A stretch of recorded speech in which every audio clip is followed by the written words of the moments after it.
Okay, so during your mixing adventures, you're going to come across all kinds of situations. And you might end up one day getting a song where you have just the output of a stereo drum machine. So none of the parts, none of the multi-track, nothing. So it's something just like this.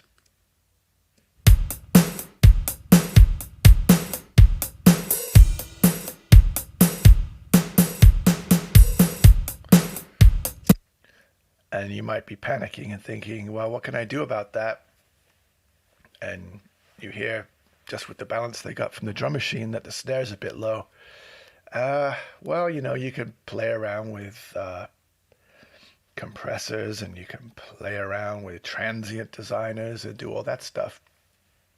Or you can try something like this. So what I've done is I've just taken one side of this track. I think I just took the left side, doesn't matter which side. And I just created a couple of copies of it. And then all I did was put an EQ in. And create two tracks. So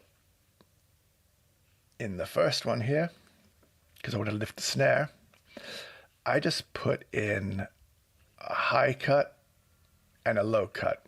So I basically grabbed a filter here and I set it to 48 dB an octave. That's super sharp at both the top and the bottom. And then I just put a peak EQ in and I jacked it up a whole bunch, like 20 dB or something crazy.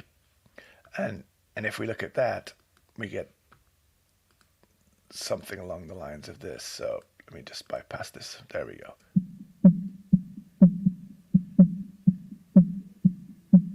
Now that's not very nice to listen to. But what it's doing is isolating that kind of 200 something hertz-ish bonk you get from a snare drum. So like the main body of a snare is usually somewhere down in that area. So we're just literally rolling off everything below, everything above, and emphasizing that point. And then what we're going to do is send that off to a trigger.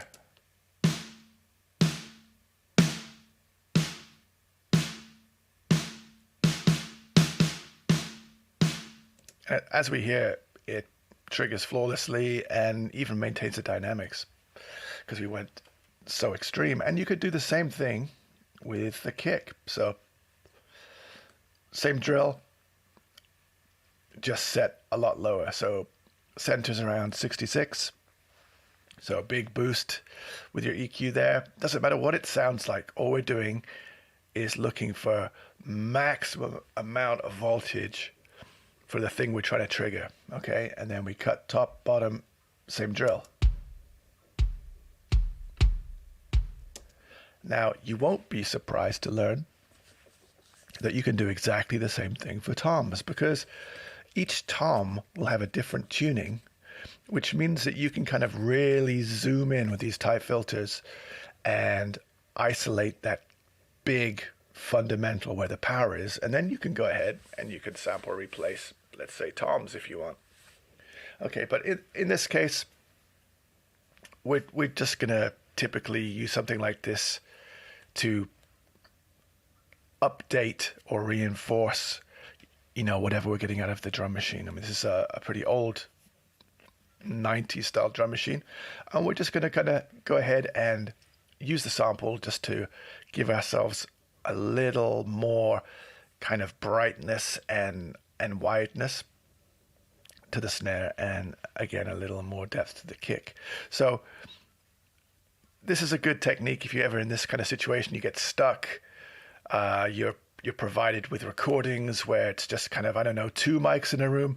You can always come use this trick and reinforce those drums almost no matter how badly they're recorded. You can make some significant improvement. Well, I hope that was useful. Please let me know. Cheers. Happy mixing.